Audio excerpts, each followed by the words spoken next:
Good morning class 4। कैसे हैं आप सब? घर पर रहिए, सुरक्षित रहिए।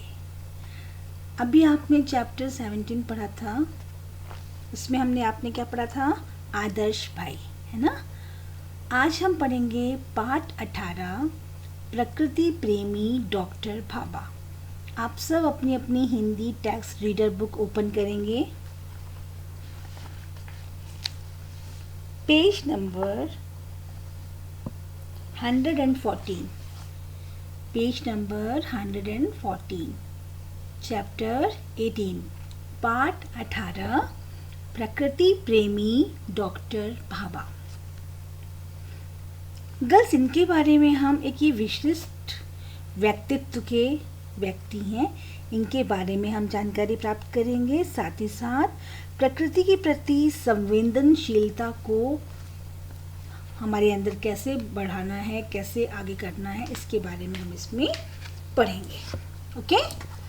डॉक्टर होमी जहांगीर भाभा का जन्म 30 अक्टूबर 1909 को भारत की महानगरी बम्बई, यानी जो अभी मुंबई बोला जाता है, मुंबई में एक संपन्न परिवार, पारसी परिवार में हुआ था।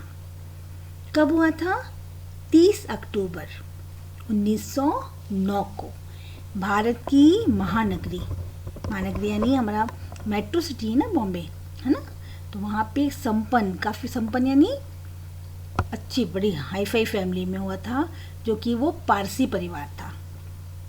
भारत में नाभिकीय विज्ञान के संस्थापक और परमाणु अनुसंधान केंद्र के निर्माता होने के साथ साथ भाभा सितार वादक, चित्रकार और इन सब से बढ़कर एक बड़े प्रकृति प्रेमी थे। प्रकृति यानी हमारा एनवायरनमेंट, है ना, बाहर का वातावरण। ठीक है।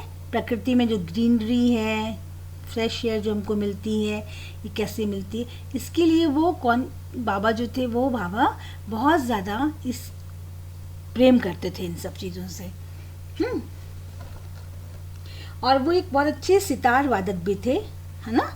सितार वादक थे, बहुत अच्छे एक पेंटर थे, चित्रकार थे और प्रकृति प्रेमी थे। होमी जहांगीर भाभा को पेड़ों से बहुत प्रेम था। किससे प्रेम था? पेड़ों से।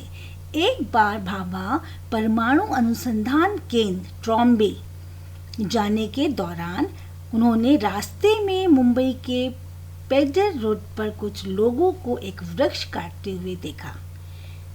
ये क्या थे? पेड़ों से बहुत प्रेम करते थे, प्रकृति प्रेमी थे। इन्होंने क्या देखा कि कहाँ जा रहे थे ये? परमाणु अनुसंधान केंद्र, जो रिसर्च सेंटर्स होते हैं ना, ये वहाँ पे काम करते थे, ये वहाँ जा रहे थे क्योंकि ये एक तरह के साइंटिस्ट थे बहुत अच्छे। तो वहाँ पे उन्होंने क्या देखा रास्ते में कि कुछ लोग एक वृक्ष को काट रहे हैं। उन्होंने अपनी कार रोकी और उनसे पूछताछ की कि क्या उन्हें वृक्ष की अनुमति प्राप्त है वृक्ष को काटने की। किससे पूछा उन्होंने? जो लोग उस समय वहाँ पे वृक्ष को, पेड़ को काट रहे थे, उनसे पूछा क्या आपने परमिशन लिया है इसको काटने की। उन लोगों ने बताया कि उन्होंने इस वृक्ष को ऊंची कीमत पर नगर निगम से खरीदा है। नगर निगम यानी नगर पालिका, अपन को मालूम है इसके बारे में। हम तो उन्होंने जब पूछा कि आपने किसी से परमिशन लिया है, अपने माउंट में भी देखो अपन कोई भी पेड़ नहीं काट सकते हैं, इसके लिए अपन को परमिशन लेनी पड़ती है फॉरेस्ट डिपार्टमेंट से, है ना। तो उसने क्या कहा कि हाँ, हम लोगों ने इनको एक बड़ी कीमत दी है। और बड़ी कीमत यानी ऊंची कीमत, यानी ज़्यादा पैसे दिए हैं और इस सड़क पे ये पेड़ था, इसे हम काट रहे हैं।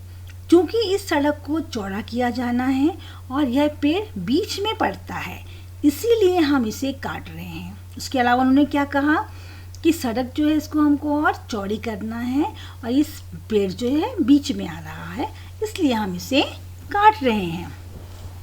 भाभा ने हाथ जोड़कर उनसे विनती की। उन्होंने विनती की यानी उनसे प्रार्थना की कि वे पेड़ का काटना रोक दें, वो पेड़ को ना काटें। वे इसे बचाने का कोई रास्ता निकालेंगे, पर वे नहीं माने। यानी भाभा ने उनको मना किया कि आप मत काटिए, मैं देखता हूँ, कोशिश करता हूँ कि पेड़ को ना काटना पड़े और रास्ता भी बन जाए। जब वे अपने केंद्र पहुंचे तो बार्क के लैंडस्केप आर्किटेक्चर डिवीज़न के प्रधान एस.डी. वैद्य, कौन? बार्क के लैंडस्केप आर्किटेक्चर डिवीज़न के प्रधान जो थे एस.डी. वैद्य से इस मामले को देखने के लिए कहा कि वे वृक्ष का पुनरोपण करें तथा इसे बचाएं। किससे कहा उन्होंने? एस.डी. वैद्य से कहा कि इस मामले को जो पेड़ कट रहा था उसके बारे में वो जानकारी प्राप्त करें, पता करें कि ऐसा क्यों हो रहा है और अगेन वापस से उसका पुनरारोपण यानी उसको रोकें, है ना।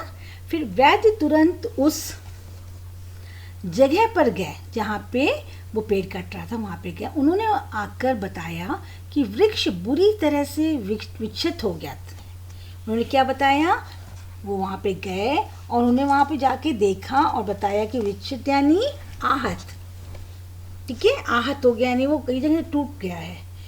तो वो वृक्ष जो था वो पेड़ वो कई जगह से आहत हो चुका है। इसे खरीदने और ट्रॉम्बे में लगाने का कोई औचित्य नहीं है, क्योंकि पुनरारोपण यानी उन्होंने क्या कहा था कि वो काट रहे हैं, उसको उखाड़ रहे हैं, तो वहाँ से लाके इसको अपन अपने यहाँ पे जहाँ हम अपना कहीं काम कर रहे हैं यहाँ लगाएं। लेकिन जब एस.डी. वैद्य ने वहाँ जाके देखा तो वो वृक्ष था वो बुरी तरह से आहत था, टूटा फूटा था, तो इसे खरीदने और ट्रॉम्बे में लगाने का कोई औचित्य नहीं है। यह सुनकर बाबा नाराज हुए और तुरंत बोल पड़े, यदि तुम डॉक्टर होते तो क्या अपने उस रोगी की रक्षा नहीं करते? किसने कहा ये? बाबा ने कहा। किससे कहा?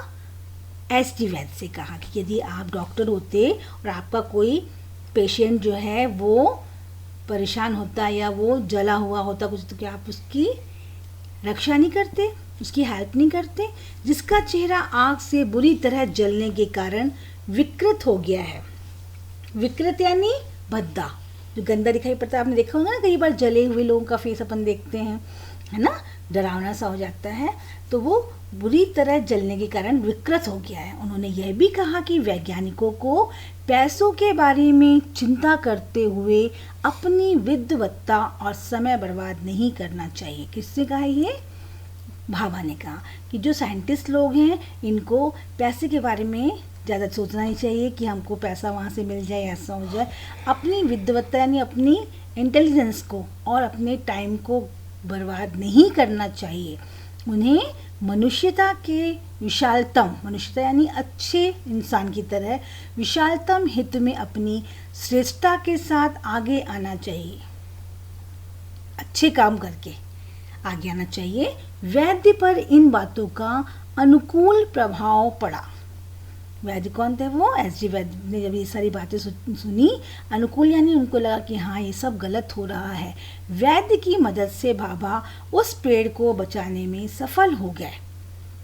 अनुकूल यानी उसके अकॉर्डिंग उनको लगा कि नहीं, जो हो रहा है वो गलत हो रहा है, तो उन्होंने क्या किया? वैद्य एस.डी. वैद्य ने की मदद से बाबा ने उस पेड़ को काटने से बचाने में वो सफल हो गए। बस आपको इतना सब समझ में आ गया ना अच्छी तरह से। अगेन एक बार इतना जितना मैंने आपको कराया है आज डेट, इसको अच्छी तरह से पढ़ेंगे, जो भी इसके हार्ड वर्ड्स आपको हैं उसको अंडरलाइन करेंगे, ठीक है। और मैं कल अगेन वापस जो अपना जितना भी इसका सेकंड पार्ट जो है वो आपको मैं कल पढ़ाऊँगी। Okay, thank you, God bless you.